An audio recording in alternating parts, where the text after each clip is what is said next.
என்னடா எங்க கொண்டு வந்து இடிக்கிறீங்க? பிரேக் பிடிச்சா நான் ஏன்டா வந்து இடிக்கிறேன்? உட்றா உட்றா உட்றா. ஆமா, எங்கடா உங்க சைதே சத்யா? மேல தூங்குறாருண்ணே. அவன் என்னைக்கடா சுறுசுறுப்பா எந்திரிச்சு வேலையை பார்த்திருக்கான்?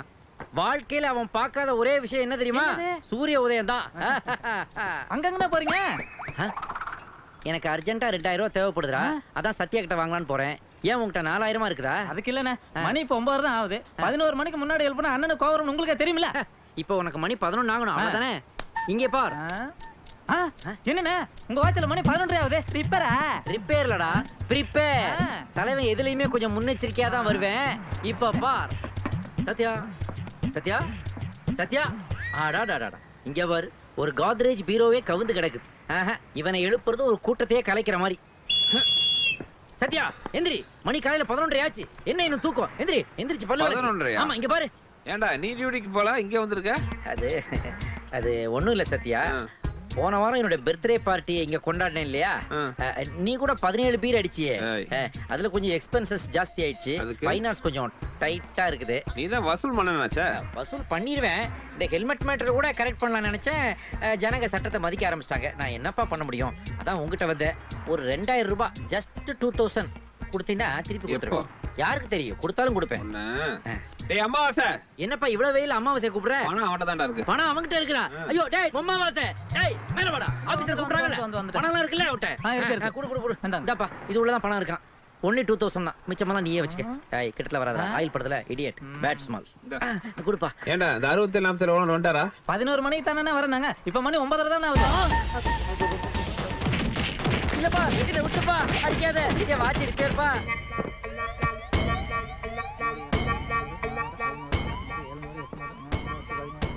டாடி, மம்மி, ஐயோ முடியலையே.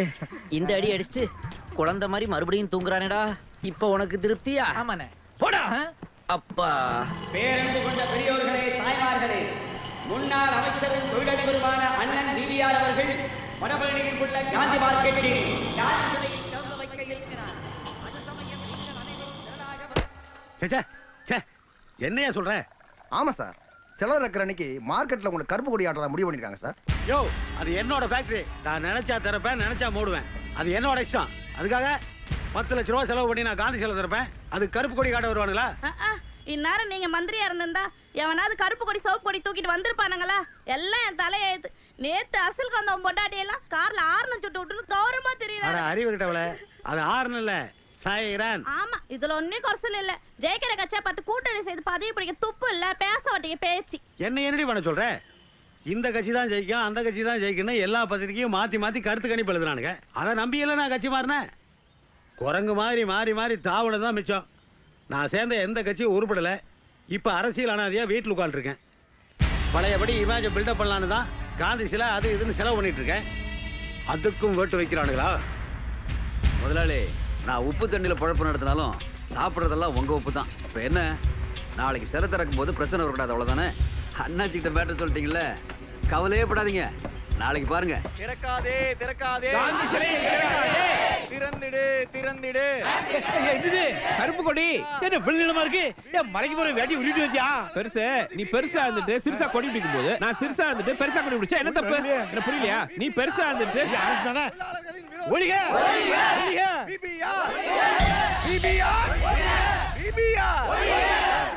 எல்லாம் கிளம்பு கிளம்பு எல்லாம். ராமசாமி வாழ்க! அண்ணன் ராமசாமி வாழ்க! நானா இந்த தொழிலாளர்களுக்காக என்னுடைய உடல் பொருள் ஆவி எல்லாத்தையும் தருவேன். ஆனா தற்புகழ்ச்சிக்கு மட்டும் இந்த தன்மான சிங்கம் தலை வணங்க மாட்டான். சரி, அதெல்லாம் இருக்கட்டும். இந்த நேத்து கொடுத்த 50 ரூபா அட்வான்ஸ், இது பேலன்ஸ். நல்லா பண்ணினா மீதி 10,000 நைட்டுக்கு. அண்ணே, பணம் எல்லாம் ஒழுங்கா வந்துருச்சுல. வெறும் கோஷம் போட்டா மட்டும் பத்தாது. கல்ல விட்டு எரிஞ்சா 500 ரூபா, அந்த விபிஆர் மண்டே உடைச்சா 5000 எக்ஸ்ட்ரா. என்ன சொல்ற? என்ன சொல்றேன்னா என்ன ராமசாமி எல்லாம் விவரமா சொல்லி கொடுத்து இல்லையா? நீ என்ன சொல்றங்கிறது எனக்கே புரியலையேப்பா. புரிஞ்சு போச்சுடா. நீ பணத்தை வாங்கிட்டல? இப்ப கொடுத்தாரு வாங்க. என்ன தைரியம் தான் எங்களெல்லாம் நிறைய பேசிருப்ப. நம்பிக்கை துரோகி. யார பண்றீங்க? நீ யார் மேல அடிச்ச? டேய், என்ன அடிச்ச நீ? வேண்டாம், எங்கட்டியா காசு வாங்கிட்டு என்னையே கை நீட்டி அடிச்ச நீ? இங்க தான் நீ எய்ம் சும்மா பண்ண. ராமசாமி அடிச்சா என்ன திருப்பி அடிப்பியா? திருப்பி அடிச்சா என்ன பண்ணுவ? ஒதப்ப. ஏய், ராமசாமி அடிச்சு கொல்லுங்கடா. எப்பா நாச்சு ராமசாமி மேல கையை வச்சீங்க, பின்னி பொலி போட்டுருவேன். போங்கடா.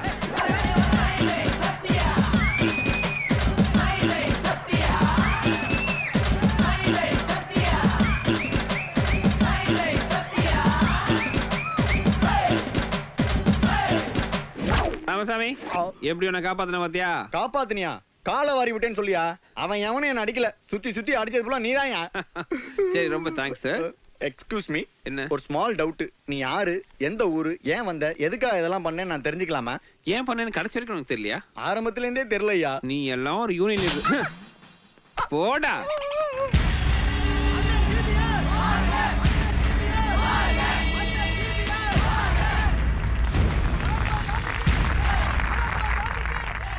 எனக்கு வன்முறையில நம்பிக்கையே கிடையாது. இப்ப நீங்களே பார்த்துட்டு இருந்தீங்க, எனக்கு எதிராக கருப்பு கொடி காட்ட வந்தாங்க, அவங்களுக்குள்ளேயே சண்டை போட்டாங்க, கலைஞ்சு போயிட்டாங்க. இதெல்லாம் திரும்பவும் நான் அரசியல்ல தலையெடுத்துடணும்னு பயப்படுறேன், என் எதிரிக பண்ற வேலை. ஆனா அதை பத்தி நான் கவலைப்படுறதே இல்லை. ஏன்னா என் மனசுல எப்பவும் காந்தி தான் இருக்காரு. இந்தாடா சத்யா, வச்சுக்க. வரண்ணாச்சே. எஸ்கே வட்டாடா. வணக்கம் நாச்சி. என்ன நாச்சு 5000 ரூபாய் பெறாத வேலைக்கு 20000 ரூபாய் கொடுக்குறீங்க? அனுபவிட்டு விடுறா. இசக்கே, நம்மள மாதிரி ஆளுங்கெல்லாம் தாதா தான் ஆக முடியுமே தவிர தாத்தா ஆக முடியாது. ஏன் தெரியுமா? ஆயுசு கம்மி. ஒண்ணு போலீஸ்காரன் போட்டு தள்ளுவான், இல்ல நமக்கு பிடிக்காதும் போட்டு தள்ளுவான். இருக்கிற வரைக்கும் அனுபவிக்கட்டுமே. அழாதம்மா, காசை கொடுத்தா தானே கேஸ் நகரும். இப்பதானே காசை கொடுத்துருக்கேன், கொஞ்சம் பொறுமையா இரு. என்ன உதயமூர்த்தி சார், வண்டி ஏகமா சவுண்ட் விடுது. சின்ன ரிப்பேரு, சாயந்தரமா மெக்கானிக் ஷெட்ல விடலான்னு இருக்கேன். உங்களுக்கு இருக்கிற திறமைக்கு நீங்க தினம் ஒரு ஃபாரின் கார்ல வந்து இறங்கலாம். அதை விட்டு பொதுநல வழக்குன்னு ஒரு பைசா பெறாத கேஸெல்லாம் எடுத்துக்கிட்டு இப்படி ஓட்ட ஸ்கூட்டர்ல வந்து இறங்குறீங்களே சார். சார், இந்த வண்டி என் வேர்வையில வாங்கினது, கட்சிக்காரங்களுடைய கண்ணீரிலோ சாபத்திலேயோ வாங்கினது இல்ல. அது அப்படித்தான் இருக்கும். I am sorry sir. வாழ்க வளமுடன்.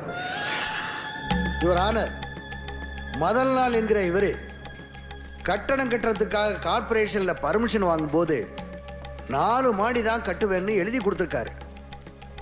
அந்த மண்ணோட தன்மையை பொறுத்த வரைக்கும் 4 மாடிக்கு மேல கட்டினா அந்த கட்டடம் எப்ப வேணாலும் இடிஞ்சு விடலாம். ஆனா இவர் ரூல்ஸை எதையும் ஃபாலோ பண்ணாம அந்த இடத்துல 6 மாடி கட்டியிருக்காரு. கார்பரேஷன் ரூல்ஸ் அண்ட் ரெகுலேஷனை மீறி கட்டப்பட்ட அந்த 2 மாடியை உடனடியா இடிக்கிறதுக்கு உத்தரவிடணும். That's all your honour.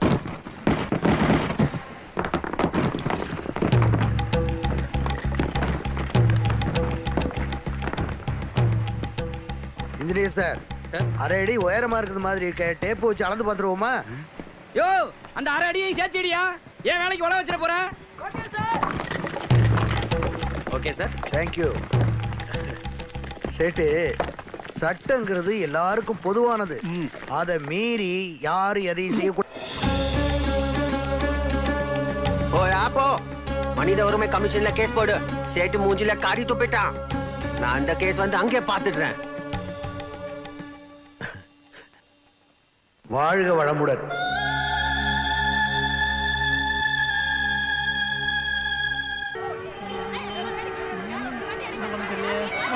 கத்தாதீங்கம்மா.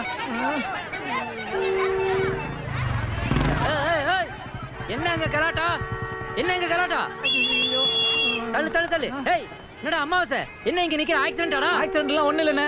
நேத்து நைட் பார்க்கு இந்த ஓட்ட வண்டி எடுத்துட்டு போய் 2 பேரும் தண்ணி அடிச்சோம். வர்ற வழியில கார் ரிப்பேர் ஆயி போச்சு. அண்ணன் பிளாட் நல்லா தூங்கிட்டு இருக்காரு. இப்ப என்ன பண்றது புரியல. தூங்குனா என்னடா? பொதுமக்கள் டிஸ்டர்ப் ஆகுறாங்கல்ல. சத்யாவை எழுப்ப வேண்டியதானே? டேய் சத்யா. ஏன்டா? மணி 10 தானே ஆகுது. நல்ல வேலைடா காஷன் பண்ண. இதுக்கு என்ன பண்ணலாம் இப்போ? இதுக்கு ஒரே வழிதான் இருக்கு. என்னென்ன வழி? நோ வழி. போங்க போங்க, இந்த பக்கம் வழி கிடையாது. எல்லாரும் யூ டர்ன் எடுங்க. போங்க. உன்னை தான்டா சார் மேட்ரு. வண்டி ஏன் திரும்பி போக சொல்றீங்க? அந்த பக்கம் ஒரு கொடும்பாவி எரிக்கிறாங்க. கொஞ்ச நேரத்துல உன் ஆட்டோ எரிக்க போறாங்க. நிக்க போறியா? போயா போ. அம்மா, ஏன் சார் டிராபிக் எல்லாம் திருப்பி விட்டுட்டு இருக்கீங்க? என்ன ப்ராப்ளம்? இன்னும் கொஞ்சம் முன்னாடி வந்தா எனக்கு ப்ராப்ளம். இப்போதைக்கு இதோ இருக்கான் பாருங்க, இவன் தான் ப்ராப்ளம். இவனா தூங்கி எந்திரிச்சு காரை ஓட்டிட்டு போற வரைக்கும் இந்த பக்கம் no way, you go away. Mister, டிராபிக்கை கிளியர் பண்றதா உங்க வேலை. ஓ, ரூல்ஸ் பேசுறீங்களா? போலீஸ் கிட்டே சட்டமா சார்? முதல்ல உங்ககிட்ட லைசென்ஸ் இருக்குதா? இந்த வண்டிக்கு ஆர்சி புக் இருக்குதா? இன்சூரன்ஸ் ரினியூ பண்ணிருக்கீங்களா? இந்த 3 கேஸ்ல ஏதாவது ஒண்ணுல போட்டு உங்க ஃபியூஸ புடுங்கிறதுக்கு முன்னாடி எஸ்கேப் ஆகி ஓடி போயிருக்காமா? ஓ, அமௌண்டா பொதுவா வாங்குறது தான் பப்ளிக் பிளேஸ் ஆகி போச்சு. இங்க தான் தெரியாத ஆளா இருக்காரு. ஓ, அவனை எழுப்ப போறீங்களா? குடுப்பான், நல்லா வாங்குடி. சார், வீடியோ எடுக்கிறீங்களா சார்? உங்க கண்ணாடி, தோல்ல தூங்குற பையி, ஓட்டிட்டு வந்த ஸ்கூட்டர், இத பாக்கும்போதே எனக்கு தெரியும் சார் நீங்க சினிமா சம்பந்தப்பட்ட ஒருத்தர் தான். சார் ஹீரோவுக்கு ஆள் தேடுறீங்களா சார்? அவன் பார்க்கதான் சார் ஹீரோ மாதிரி இருப்பான். நான் தான் ஹீரோ மாதிரி நல்லா டயலாக் பேசுவேன் சார். சார் கேமரா இப்படி திருப்புங்க சார், இப்படி திருப்புங்க சார். நடிச்சு காட்டட்டுமா? வரி, வட்டி, திரை, கிஸ்தி. யாரை கேட்கிறாய் வரி? எதற்கு கொடுக்க வேண்டும் கிஸ்தி? வானம் பொழிகிறது, பூமி விளைகிறது, நாங்கள் ஏன் கொடுக்க வேண்டும் வரி? எங்களுடன் வயலுக்கு வந்தாயா? ஏற்றம் இறைத்தாயா? அல்லது நீர் பாய்ச்சி நெடுவேல் தான் நிறைய கண்டாயா? அங்கே கொஞ்சி விளையாடும் எங்கள் குல பெண்களுக்கு மஞ்சள் அரைத்தாயா? மாமனா மச்சானா மானம் கெட்டவனே தூ. மனவர சொல்றேன் சார், எல்லாம் உன்னாலதான். நான் தான் தூங்குன, நீ அப்படி பேசுன? ஜோடி நம்பர் 1 ஆள் எடுக்கிறாங்களோன்னு வீரவசனம் பேசிட்டேன். கடைசியில் இப்ப ஜோடி அணிக்க வச்சிட்டாங்க. வெளியே வா மவனை வச்சிருவோம். என் தாய் அன்பின் பிறப்பிடம். யுவர் ஆனர், பப்ளிக் பிளேஸ்ல இன்டீசென்டா நடந்துகிட்டவங்க 2 பேரையும் கடுமையா தண்டிக்கணும். So ஈபிகோ section. நிறுத்துங்க. எதுக்கு ஈபிகோ செக்ஷன்லாம் போட்டு இம்சப்படுத்துறீங்க? பழக்கம் போல 15 நாள் உள்ள இருக்கணும், அவ்வளவுதானே? ஜட்ஜியா சீக்கிரம் தீர்ப்பை சொல்லுங்க. பல கேஸ் உங்களுக்கு வெயிட்டிங்ல இருக்கு. ஏய் என்னையா கொஞ்சம் கூட மரியாதை இல்லாம ஜட்ஜிக்கே ஆர்டர் போடுற? சும்மா இரு. இந்த கோடு உனக்கு தான் பூசு, எனக்கு ரொம்ப பழசு தெரியுமில்ல. ஐயா நீங்க சொல்லுங்க. அப்ப ஜெயிலுக்கு போறதுல உங்களுக்கு எந்த வருத்தமும் இல்ல? ஐயா நம்ம ஃப்ரெண்ட்ஸ்ல வர பாதி பேர் ஜெயில தானே இருக்கிறானுங்க. இதுல ஜெயில வர புழலுக்கு மாத்திட்டாங்களா? நல்ல காத்தோட்டமா இருக்கான். சிக்கன் வேற வாரத்துக்கு ஒரு தடவை போடுறாங்களா? இதுல வருத்தம் போறதுக்கு என்னங்கயா இருக்கு? ஐயா இவனுக்கு வேணா வருத்தம் இல்லாம இருக்கலாம், ஆனா எனக்கு பயங்கர வருத்தமா இருக்குதுங்கய்யா.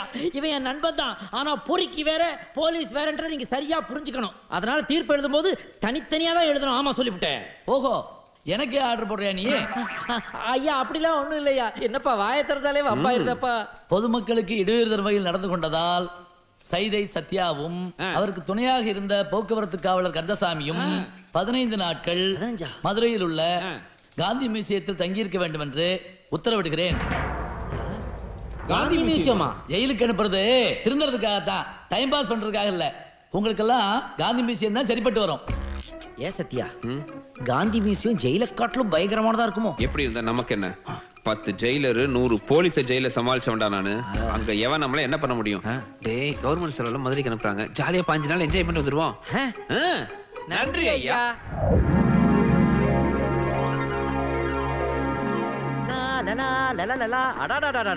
காந்தி மியூசியம் வந்து ஏதோ பாழடைஞ்ச பழைய பில்டிங் நினைச்சேன். 5 ஸ்டார் ஹோட்டல் மாதிரி இருக்க.